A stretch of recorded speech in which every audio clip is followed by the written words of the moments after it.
My story starts with a family tragedy. Happened when I was 4 years old. Let's see if I can get the slides. So I was a good, healthy, happy kid. My parents used a cereal bowl to cut my hair. And my parents were awesome. They loved each other. They were healthy. They were happy. One day, we moved into a new house. And unbeknownst to us, the gas company has installed a furnace in this house that has cracks, and it's leaking carbon monoxide. Now, I was playing with my friends. I was spending as little time in the house as possible.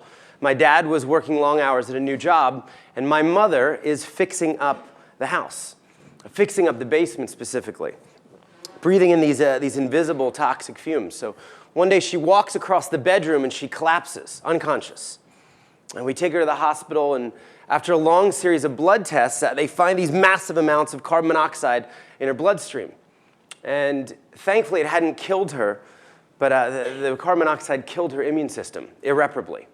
And I watched as a kid my mom go from this healthy, vibrant woman to an invalid, allergic to the world, using oxygen, forced to wear charcoal masks like this. I grew up a pretty good kid. I mean, I was helping to take care of mom.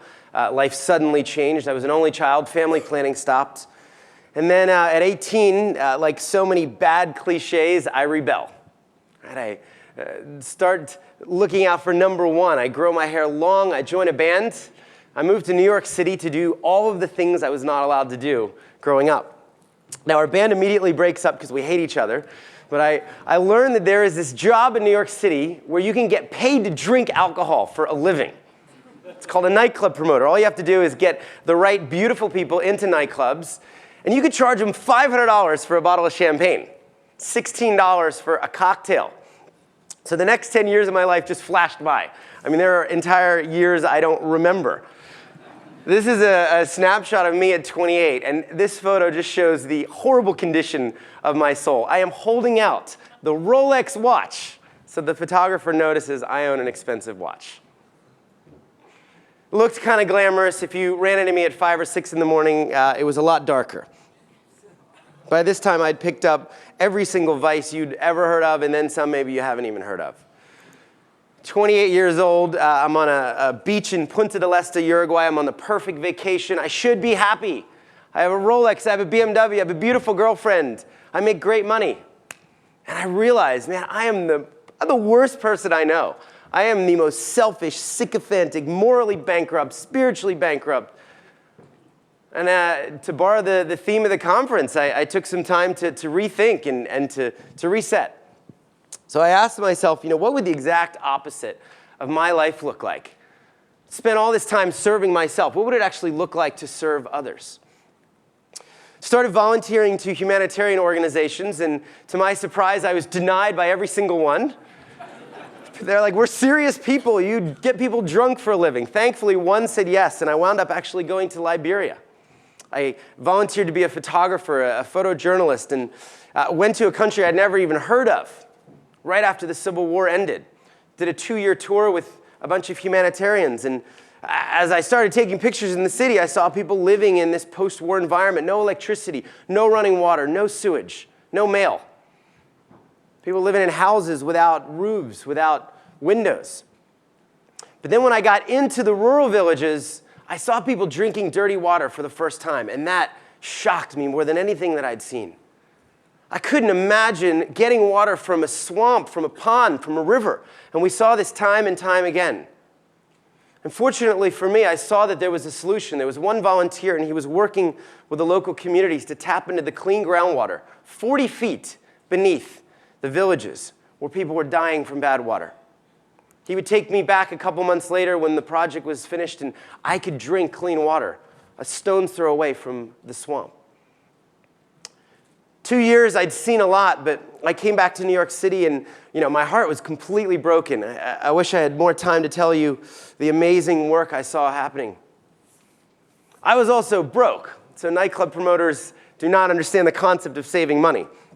So I was living on a friend's couch, but what I'd seen over the couple years, there was a deep responsibility to do something about it. And I knew that I was going to dedicate the rest of my life to service. And that started with water.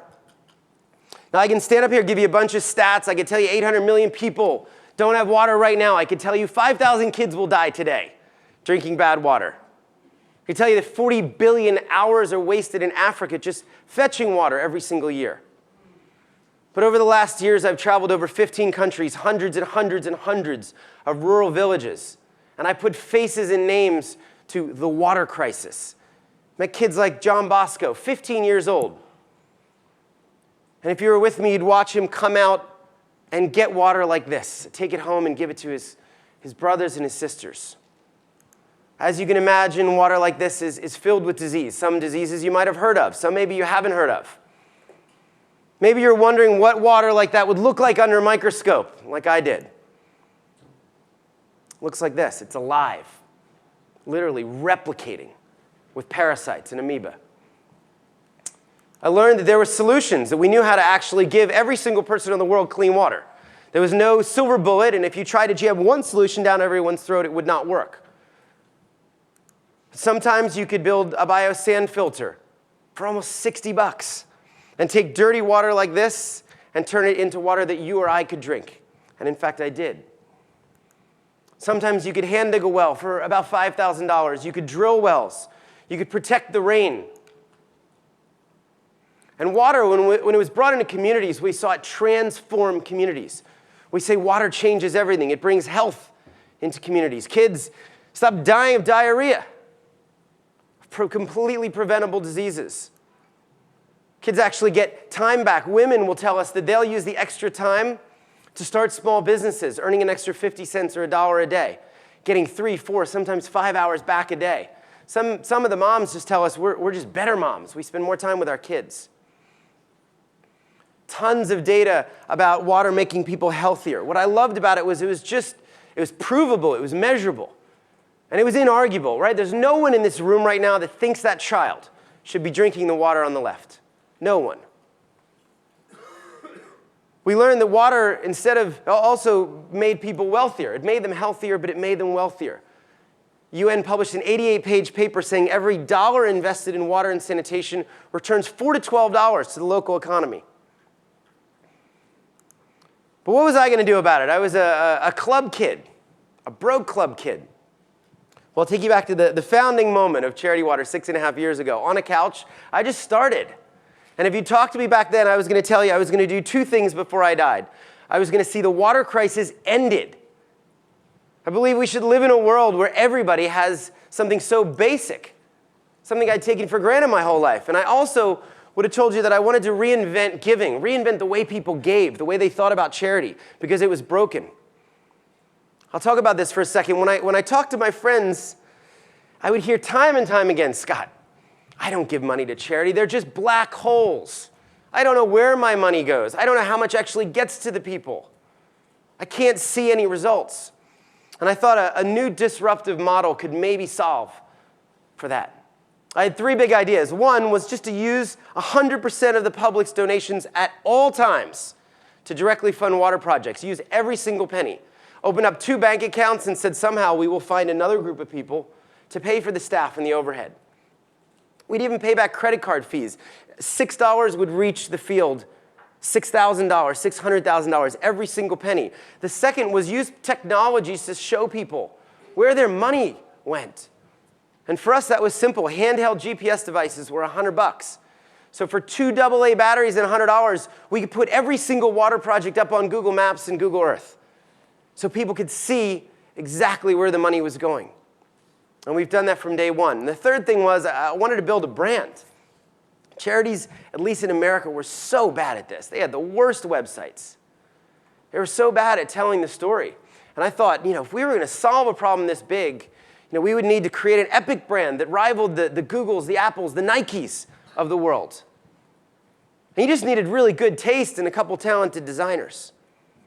So it started with a party. The only thing I knew how to do was go back into the nightclubs. I got 700 people out. I gave them all open bar. Charged them $20 at the door. But this time, I didn't keep the money. I took the money to a refugee camp in northern Uganda where 31,000 people lived. And we built 3 wells. We fixed 3 wells. And then we proved it. We sent all 700 people the photos and the GPS so they could see exactly what their $20 had accomplished. And they were blown away. They never expected to hear from the charity again. And we said, let's just keep doing that on repeat until this problem is solved. Over the last 6 years, we've raised just shy of $100 million now. We've gotten over 400,000 people around the world involved, and most importantly, we've been able to give 3 million people access to clean water in 20 countries around the world. Right now, over 1,000 locals are working on charity water projects. My last few minutes, I'm going to talk about a couple things that worked. It's been a growth story. We averaged 63% growth over the first 6 years. Let me tell you, charities do not typically grow like this. In fact, in America, giving was net negative over that time. People were laying off parts of their workforce. But this new way of thinking about giving, this new way seemed to work. People were responding. I'll talk about a couple of those things that have worked. One, we gave our story away. Instead of just asking people for money, we tried to inspire people and ask them to go get their networks involved, their friends, their family. One of the simplest ways was to ask people to give up their birthday. We said, don't throw a party. Don't ask for gifts. You don't need anything. 800 million people don't even have clean water. Ask for your age in dollars or pounds or euros. Saw a 7-year-old kid go out and raise $22,000, asking for $7 from everyone he knew. 16-year-old girls raised $5,000. 89-year-olds giving up their birthday, writing really beautiful mission statements. You know, Nona realized she lived twice as long as the average life expectancy in so many of these countries where we were working. Our birthdays so people could have more birthdays. We used data to connect people. Because every single dollar was never touched, it existed in a vacuum. We tagged it and we showed people where it went. So when Maggie's birthday was over, we created this product called Dollars to Projects. And she could see exactly where every penny went. She could see photos, GPS of the projects, learn how many people lived in these villages. She could see her name on a sign or a plaque in the actual village. She could cruise around on Google Maps, on Google Earth, learn more about the area. And then every single donor, even if they gave $1, got a direct accounting for every single dollar, every penny, and they got to see where that went. Last year, we needed more drilling rigs. So we said, what if we could crowdsource the world's first drilling rig? And we got 10,000 people to give about $100. Put the rig in action, and we said, how do we connect these people to this amazing drilling rig that's going to drill for the next 15 years? It's going to drill 80 wells and provide 40,000 people every year. So we mounted a GPS unit on it. And we created a tracking page where people could see where it is in real time. We even gave it a Twitter account. So it tweets every time it drills. It tweets its location. We were interested in total transparency. Probably what I'm most excited about is this new partnership with Google, and we're starting to use technology to tackle this age-old problem of sustainability. People have been talking about sustainability for years. How do we know these projects are working over time? And we said, you know, what if we could develop just a simple water sensor and we could outfit it across all of the different solutions? And it could let us know in real time that water is actually flowing, how much water is flowing. We could even give that to a 16-year-old girl on a smartphone app.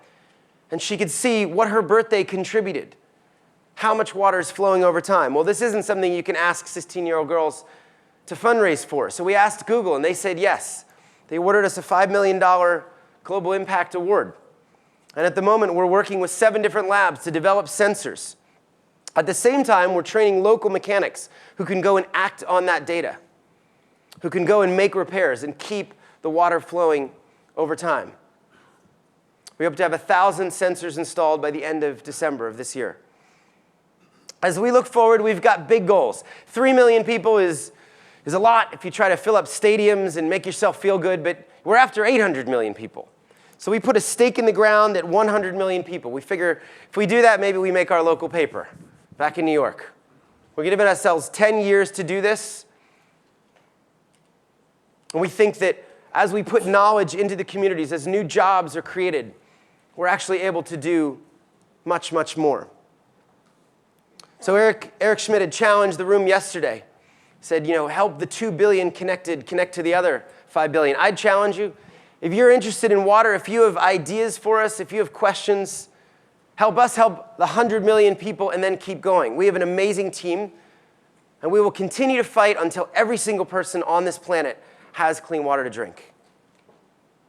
I'll leave you with my favorite quote. It's from a Jewish rabbi, lived 2,000 years ago, and he challenged the people of his day. He said, if not us, then who? And he said, if not now, when? Thank you, guys. I'll put my email up. Have a great night.